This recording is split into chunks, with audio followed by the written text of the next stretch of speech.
बिस्मिल्लाहिर्रहमानिर्रहीम अस्सलाम वालेकुम जनाब। स्टोरीज़ मैंने दो शेयर करनी है। बहुत ही भूचाल आ गया है, जलजिला आ गया है। इस्लामाबाद हाई कोर्ट के 6 जजेस को धमकी आमेज़ खतूत मौसूल हुए। उनमें एंथ्राक्स नामी पाउडर था। ये पाउडर क्या होता है ये भी ज़रा डिस्कस करते हैं। अब आज सुप्रीम कोर्ट ऑफ पाकिस्तान के 4 जजेस, चीफ जस्टिस कादी फ़ायज़ ईसा साहब समेत 4 जजेस को धमकी आमेज़ खतूत और लाहौर हाई कोर्ट के 4 जजेस को भी धमकी आमेज़ खतूत, और बताया जा रहा है कि इन 8 के 8 में वो एंथ्राक्स नामी पाउडर वो भी शामिल था। धमकी आमेज़ खतूत, धमकी आमेज़ तस्वीर, ये हो क्या रहा है इस मुल्क में, क्या सूरत हाल है, क्या कुछ, और ये कौन कर रहा है, इस पे बहुत ही दबंग किस्म का तबसरा करना है। और एक अहम शख्सियत ओहदे से फारिग हो गई है, इस पे भी बात करनी है। बस जल्दी से आप चैनल सब्सक्राइब कीजिए, जहां घंटी का निशान बना हुआ है उसे प्रेस कीजिए ताकि हर नई आने वाली वीडियो आप तक पहुंचती रहे। हमारे वाटर प्रोजेक्ट्स लग रहे हैं अल्हम्दुलिल्लाह, मसाजिद में लग रहे हैं। भाई जिन जिन लोगों ने प्लेज किया है वो जल्दी करें, क्योंकि उनकी ख्वाहिश है कि ज़्यादा से ज़्यादा हम रमज़ान के अंदर, मैंने अपनी टीम की तादाद को बढ़ा दिया अल्हम्दुलिल्लाह, और टीम बढ़ गई है। और अब धड़ाधड़ हम रमज़ान के बाद भी मसाजिद में वाटर प्रोजेक्ट लगने का सिलसिला जारी होगा, क्योंकि हमारे पास एक बहुत लंबी मसाजिद की फहरिस्त है, वो जो बेआब इलाकों की मसाजिद हैं।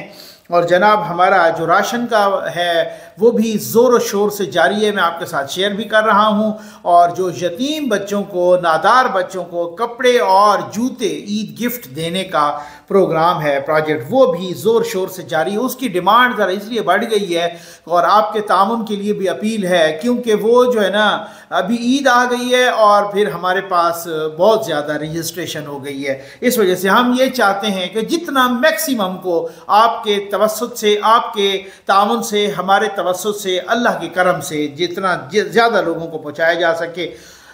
ये क्या हो रहा है, इस्लामाबाद हाई कोर्ट के 6 जजेस का मामला अभी सुप्रीम कोर्ट में वो चल रहा है सुओ मोटो, और आज भी उसकी समाअत थी, और उस पर तो हम वैसे ही बात करेंगे अगली वीडियो में भी। मैंने आपसे कहा था कि मैं आपसे एक एक्सक्लूसिव न्यूज़ भी शेयर करूंगा, उसमें थोड़ी सी तहकीक बाकी है, बहुत ही रोंगटे खड़े कर देने वाली है। अगली वीडियो में ज़रूर इंशाअल्लाह वो तहकीक उम्मीद है कंप्लीट हो जाएगी।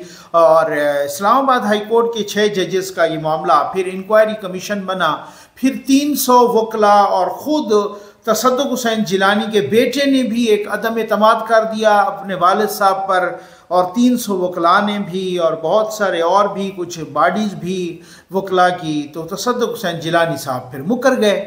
वो जाहिर है जब इस तरीके की, जब हामिद खान जैसा लॉयर जब ये तसद्दुक़ हुसैन जिलानी को कहेगा कि आप आराम से बैठो, आप ये ना करो, इस तरह की ये कबूल ना करो, और यही अगर तुम चाहते हो कि अपनी आइंदा की ज़िंदगी आराम से गुजरे, तो फिर इसकी सरबराही से अलहदा हो जाओ। ये धमकी आमेज़, ये हामिद खान जैसे बंदे से एक्सपेक्ट नहीं कर रहे थे, और वो भी एक्स चीफ जस्टिस को इस तरह की धमकी दे दे, फिर कौन करेगा सरबराही कमीशन की। फिर वो हट गए, और कमीशन तो जैसे ही वो हटे, अब आज खुद नोटिस यानी सुओ मोटो नोटिस ले लिया चीफ जस्टिस ऑफ पाकिस्तान ने। 7 रुकनी बेंच उसकी समाअत कर रहा है, आज भी उसकी समाअत। लेकिन आज क्या हुआ जनाब, आज ये हुआ कि चीफ जस्टिस साहब समेत सुप्रीम कोर्ट के मजीद 3 जज, एक तो कादी फ़ायज़ ईसा साहब, दूसरे जस्टिस अतर मिनल्ला साहब, जस्टिस मंदुखेल साहब और जस्टिस अमीनुद्दीन खान साहब, इन 4 जजेस को वो लेटर मौसूल हो गए हैं धमकी आमेज़। लाहौर हाई कोर्ट के भी 4 जजेस को वही धमकी आमेज़ लेटर, और उसमें पाउडर भी वो एंथ्राक्स। इस पे भी बात करते हैं, ये क्या बला है, ये एंथ्राक्स पाउडर क्या है, ये फ़ॉरेन में भी सुना और मुख्तलिफ हवालों से, तो इस पे भी बात करते हैं। जो पहले इस्लामाबाद हाई कोर्ट के जजों को ख़त लिखा वो कोई रेशम नामी खातून है, रेशम वाइफ ऑफ वकार हुसैन, ज़ौजा वकार हुसैन। और अब जो लिखा है ख़त, ये जो ख़त लिखे गए हैं ये कोई गुलशाद नामी खातून से के ज़रिए। क्या ज़माना आ गया है भाई, पहले कोई ज़माना होता था कि ख़वातीन प्यार के ख़त लिखती थीं, आजकल इंतशार के ख़त लिख रही हैं। पहले ख़वातीन को मोहब्बत आमेज़ ख़त लिखती थीं, आजकल वो धमकी आमेज़ ख़त लिख रही हैं। पहले कोई ज़माना होता था कि जब ख़वातीन हमदर्दी के ख़त लिखती थीं, आज दहशतगर्दी के ख़त लिख रही हैं। खैर आ जाएँ तो जनाब, ये बात ये है कि ये एंथ्राक्स भी इस्लामाबाद हाई कोर्ट के 2 जज 6 को लिखा गया और 2 जजेस के बताया गया कि 2 जजेस के जो खतूत थे उनमें एंथ्राक्स मौजूद था, पाउडर। जब इस्लामाबाद हाई कोर्ट के उन 2 जजेस के स्टाफ ने वो खोला तो उनकी आंखें जलने लगी और वो कहते हैं कि जनाब फौरी तौर पे फिर उन्होंने सैनिटाइज़र इस्तेमाल किया, उसको बंद कर दिया, छींटे मारे आँखों पर। ज़ाहिर रमज़ान का महीना था तो रोज़े के साथ होंगे और वो फिर उसके बाद उन्होंने बुला लिया इंतज़ामिया को भी। फिर वो इंतज़ामिया ने पूरा, अब पुलिस से तो ये कन्फर्मेशन नहीं हुई कि वाकई एंथ्राक्स था या कुछ और बला थी। और अब बताया जा रहा है कि ये जो 8 लेटर आए हैं, 4 सुप्रीम कोर्ट के जजेस को और 4 हाई कोर्ट के जजेस को, ये 8 के 8 लेटर में खतूत में ये एंथ्राक्स मौजूद था। ये एंथ्राक्स क्या होता है? एंथ्राक्स एक बैक्टीरिया से बनता है, बल्कि ये बैक्टीरिया के अंडे होते हैं। ये जंगली जानवरों के भी जिस्म पर और घर के जानवरों के भी जिस्म पे हो सकते हैं। वो बैक्टीरिया ख़ास किस्म के बैक्टीरिया हैं और उनसे फिर वो जब लोग करीब लगते हैं जानवरों के तो उनको भी वो कुछ मसाइल आ जाते हैं। ये जो एंथ्राक्स है, एंथ्राक्स पाउडर, ये उसी बैक्टीरिया के अंडे होते हैं, ठीक है। अब ये एक बायोलॉजिकल या बायोकेमिकल वेपन के तौर पे इस्तेमाल होता है थ्रू आउट द वर्ल्ड और ये वेपन ऑफ टेरर भी इसको बोलते हैं। दहशतगर्दी का हथियार भी होता है और कीमियाई हथियार भी होता है, बायोलॉजिकल या बायोकेमिकल हथियार भी इसको कहते हैं। और इससे जिल्द जलती है, इससे मौत तक भी वाक़ई होती है।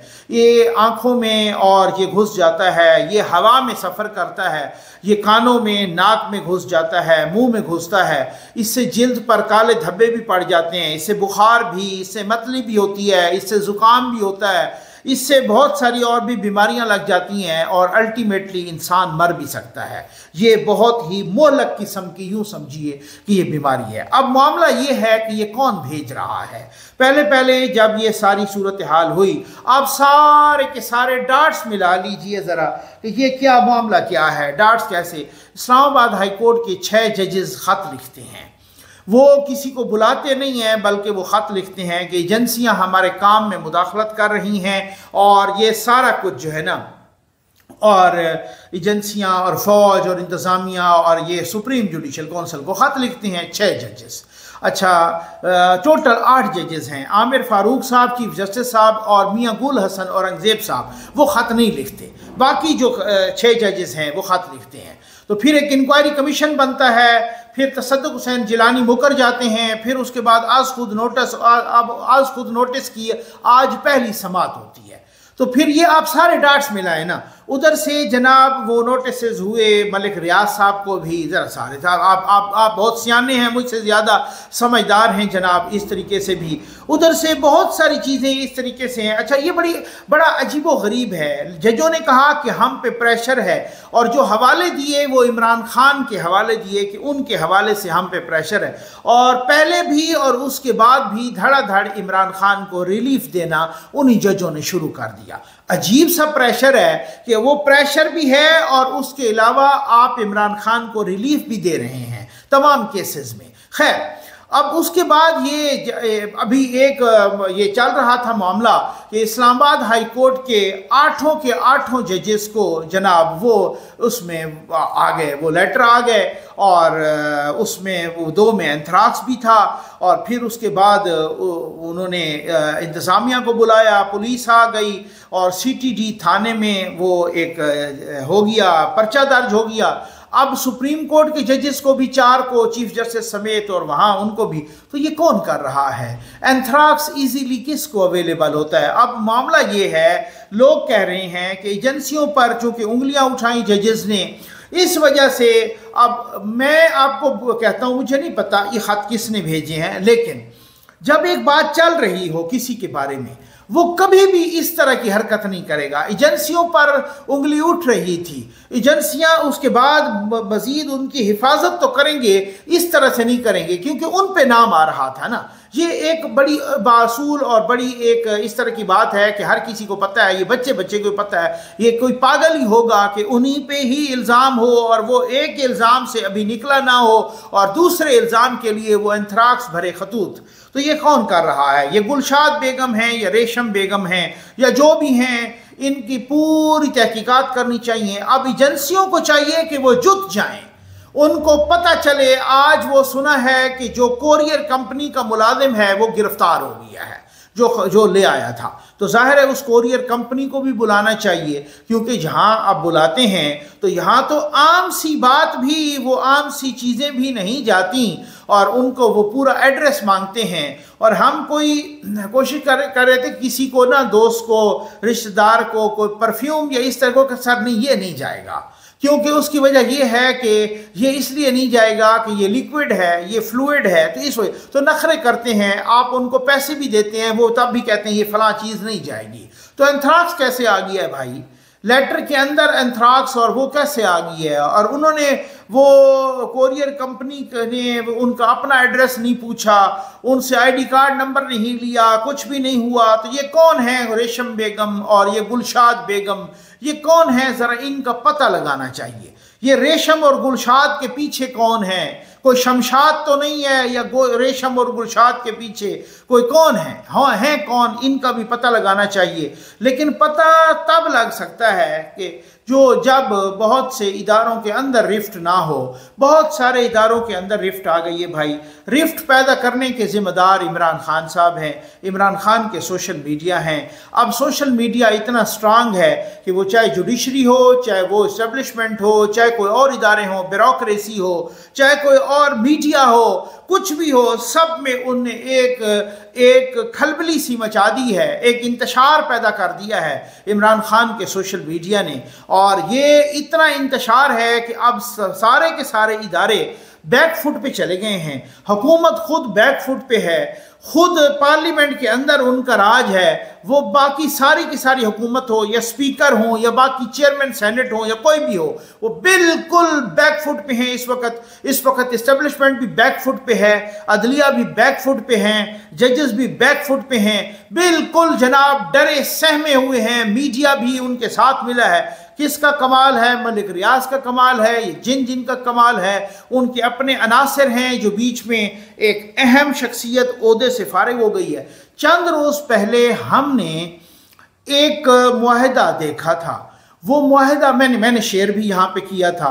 वो मुआहदा किसके दरमियान था? दो के दरमियान था, इमरान खान और सुपरिटेंडेंट जेल, अडियाला जेल के सुपरिटेंडेंट के दरमियान। उस मुआहदे के दरमियान, उस मुआहदे में ये लिखा था कि मंगल को 2 दफ़ा मुलाकातें होंगी। एक दफ़ा इमरान खान से रिश्तेदारों की मुलाकात होगी और दोस्तों की मुलाकात होगी, और दूसरी दफ़ा उनके वकला की मुलाकात होगी, और थर्सडे को उनकी वकला के साथ मुलाकात होगी।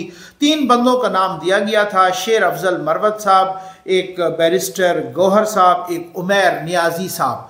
वो कहा था कि ये 2 बंदों के नाम देंगे, ये फोकल पर्सन होंगे। अब हमने आज ये सुना कि इमरान खान ने शेर अफजल मरवत को फारिग कर दिया है। पीटीआई का मीडिया, सोशल मीडिया, बहुत सारे लोग कह रहे हैं, उनके हमदर्द कह रहे हैं कि शेर अफजल मरवत, इमरान खान समझते हैं कि वो किसी के पिट्ठू थे, और उमैर नियाजी भी, इसलिए उनको फारिग किया गया है। ये जो उनकी एग्जीक्यूटिव कमेटी थी, उनकी डिमांड पे फारिग किया गया है शेर अफजल मरवत को। और साथ ये भी कहा गया है, वो 3-4 नाम और दिए हैं, एक उमर अयूब हैं, एक सेनेटर शिबली फराज हैं, एक अली जफ़र साहब हैं और बैरिस्टर गौहर हैं। ये इनका कहा गया है कि ये 4 लोग नाम देंगे मुलाकातियों के। अब खैर से फारिग हो गए हैं शेर अफजल मरवत साहब, और इमरान खान ने पैगाम दिया है कि शेर अफजल मरवत अपना सोशल मीडिया भी ख़त्म करेगा, और वो शेर अफजल मरवत सिर्फ और सिर्फ उसी सोशल मीडिया पर इक्तफा करेगा जो पीटीआई का सोशल मीडिया होगा। अब आप अंदाज़ा कीजिए कितनी तेज़ी से कैसी कैसी डेवलपमेंट्स हो रही हैं और कितनी ये संजीदा पार्टी है। अभी कल की बात है कि शेर अफजल मरवत, ये उनकी मर्दम शनासी है इमरान खान की।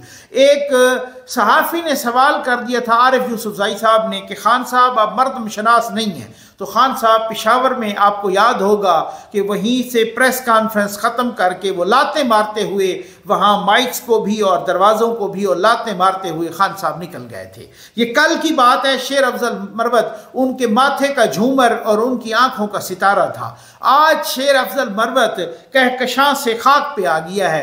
आज शेर अफजल मरवत को निकाल बाहर किया है, वो ओहदे से फारिग हो गया है और वो जनाब उनको ये भी कहा गया है कि आपने अपना सोशल मीडिया नहीं चलाना। खैर, आप इंजॉय करें, मेरे पास खबरें बहुत ज़्यादा हैं, फिर वीडियो लंबी हो जाती है। अगली वीडियो में बहुत कुछ आएगा इंशाअल्लाह। आप ये वीडियो भी देखें, ये ईद पैकेज है और इस ईद पैकेज में हम यतीम बच्चों को, हम नादार बच्चों को अब उनकी घर की दहलीज पे पहुंचाया है। हम इन बच्चों को ब्रांडेड शॉप से भी लेके गए हैं, वहाँ जूते भी लेके दिए हैं, वहाँ पे कपड़े भी, और आज उनके घर की दहलीज पे ये किस कदर खुश हैं, ये किस कदर।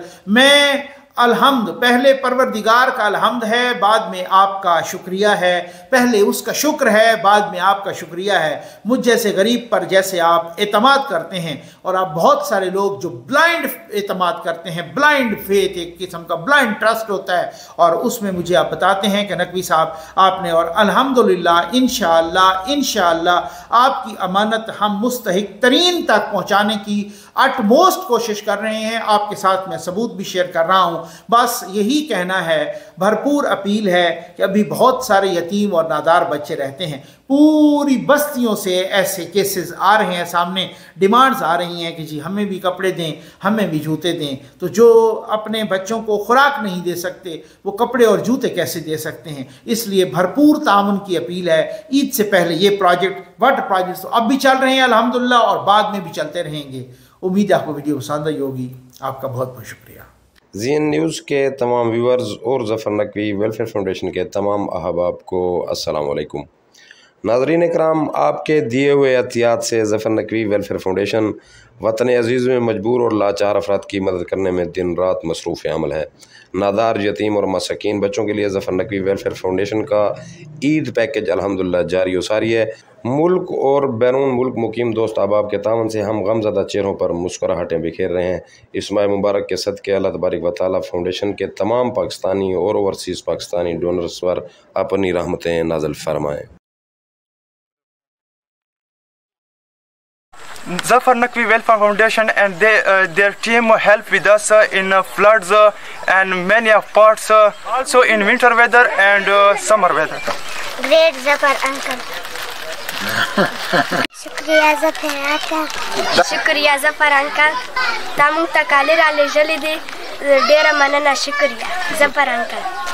शुक्रिया ज़फ़र अंकल। माता देव कल लगे था। ज़फ़र अंकल डेरा शुक्र। ज़फ़र अंकल मैं आपको शुक्र अदा करता हूँ, मुझे कपड़े दिए। अल्लाह आपको बहुत दे। ज़फ़र अंकल मुझे तासो डेर शुक्र अदा कहूँगा कि तासो मुझे ईद कपड़े राकड़े चिकम खलक तास से ज़रा दवा सामान दर कई और तास से मुश्तरा कहे मुझे देगम डेर शुक्रिया अदा कहूँ। ये टीम हमारा पास इधर आर वक्त आता है, जो भी सामान आप देते हैं हमारा तक इधर पहुँचाते हैं। छोटे बच्चों के लिए, बड़े बच्चों के लिए हम बड़ा खुश हैं। हमारे छोटे बच्चे भी खुश दिए गए। इसलिए जो आपको बहुत बहुत शुक्रिया ज़फ़र भाई, आपको बहुत मेहरबानी। जो लोग भी पाकिस्तान में या बाहर मुल्क में जो ज़फ़र के साथ इमदाद करते हैं, तो उसके लिए भी हम डबल शुक्रगुजार हैं उसके लिए। अब वो लोग कभी किसी चीज़ से महरूम नहीं हो सकते जो अपनी हक हलाल की कमाई से गरीब और मुस्तहिक अफराद के दिलों में सुकून और चेहरों पर मुस्कुराहटें बिखेरते हैं। आइए ज़फ़र नकवी वेलफेयर फाउंडेशन के साथ मिलकर यतीम और बेसहारा बच्चों के सर पर दस्त शफ़क़त रख कर अल्लाह ताला और उसके पाक हबीब की खुशनुदी हासिल कीजिए।